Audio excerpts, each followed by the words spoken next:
Hello दोस्तों, उम्मीद है कि आप लोग अच्छे होंगे। आज हम आपको बताने वाले हैं डिप्रेशन के कुछ ऐसे खास लक्षण जिसे सुन के आप चौंक जाएंगे। डिप्रेशन का पहला लक्षण यह है कि आपके मन में उदासी रहती है और आप कोई भी काम को करते हैं तो उस काम में आपको मन नहीं करता है। हालांकि आप किसी काम को भी करते हैं 2 से 3 घंटे अगर आप करते हैं उस काम को, तो आपको ऐसा लगता है कि मैंने सारा दिन काम कर लिया। आपको थकावट महसूस होती है, बहुत ज़्यादा थक जाते हैं, मतलब बहुत भारी आपको टाइम मालूम महसूस होगा अंदर से।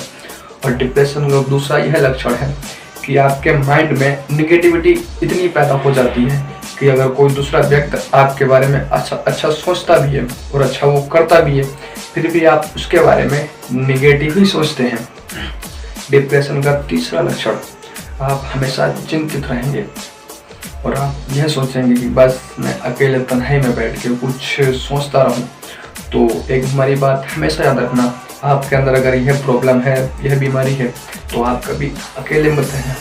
अपने फैमिली के साथ पार्टिसिपेट करो, फैमिली के साथ ज़्यादा से ज़्यादा टाइम दो फैमिली को, और आपके दोस्त यार दोस्त हैं आप उनको टाइम दो। क्योंकि अगर आप ये अकेले रहते हैं इस बीमारी के दौरान तो आप कुछ ऐसा निगेटिव सोचेंगे तो आपकी लाइफ में बहुत ज़्यादा कुछ गलत भी हो सकता है। मतलब लोग, आपने सुना होगा, सुसाइड कर लेते हैं, एसिड अटैक, बहुत सी बीमारी लोग गलत कर जाते हैं, पर ये बहुत ज़्यादा गलत है।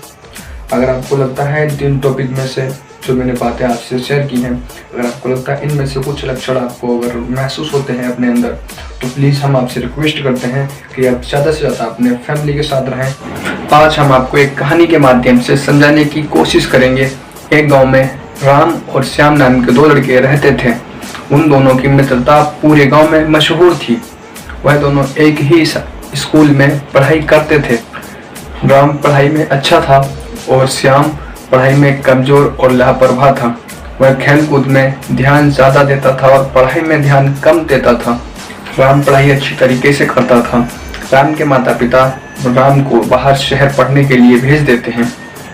श्याम के माता पिता के पास कम पैसा हो पाने के कारण वह श्याम अपने गाँव में ही छोटे स्कूल में पढ़ाई करता है। श्याम कुछ साल तक तो पढ़ाई करता है। कुछ साल बाद श्याम पढ़ाई छोड़कर शहर नौकरी की तलाश में भाग जाता है। वहाँ पर नौकरी तो मिल जाती है और जिस कंपनी में श्याम काम करता होता है उस कंपनी में लड़कियाँ भी काम करती हैं।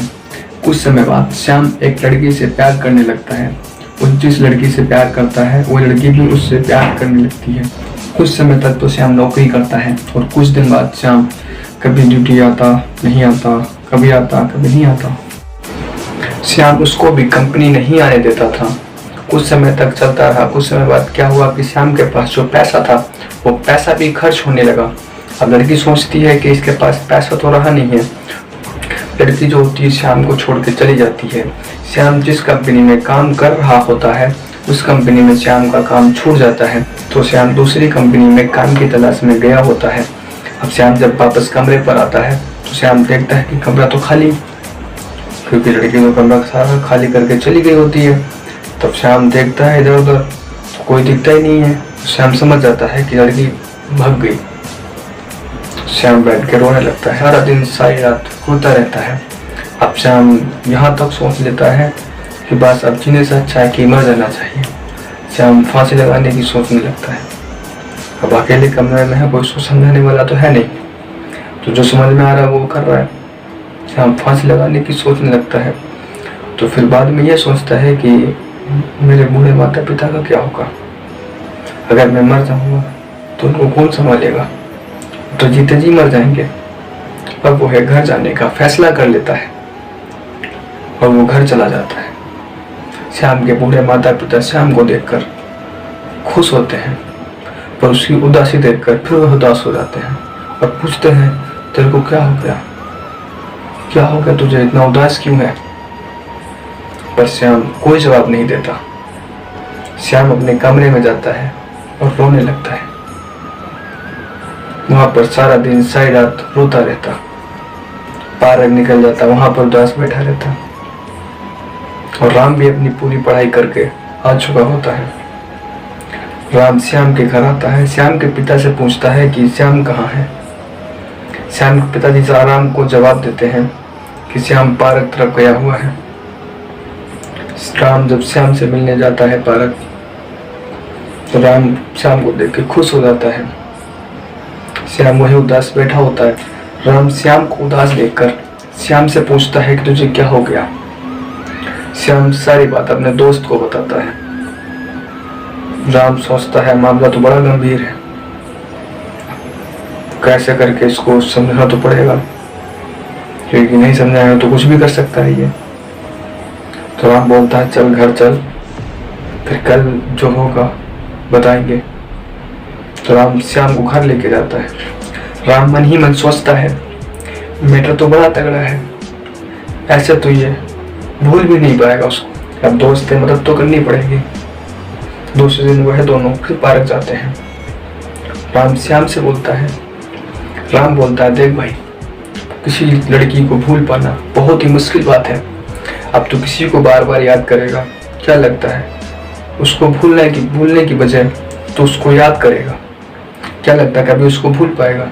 कभी नहीं। उसको भूलने की जगह ना उसको याद कर ना भूल। मैं जो कह रहा हूँ मेरे बारे में सोच।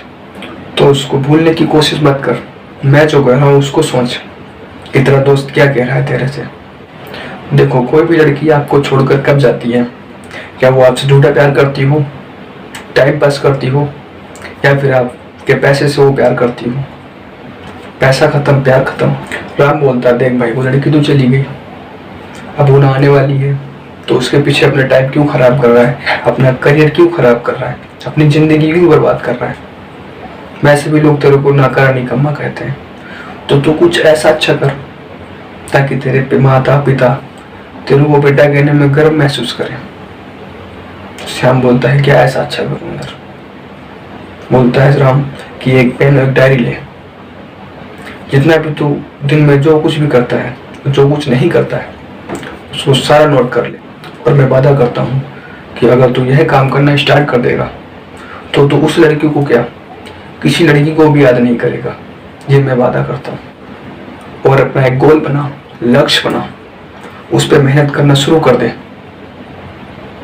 ये कोई ज़्यादा बड़ा काम नहीं है, बस हम सोचते नहीं हैं, सिर्फ सोच का फर्क है और कोई फर्क नहीं है। सोचो तो सही, बहुत कुछ कर सकते हो आप में वो है काबिलियत, पर शायद आप सोचते नहीं हो, इसलिए आप कर नहीं पाते हो।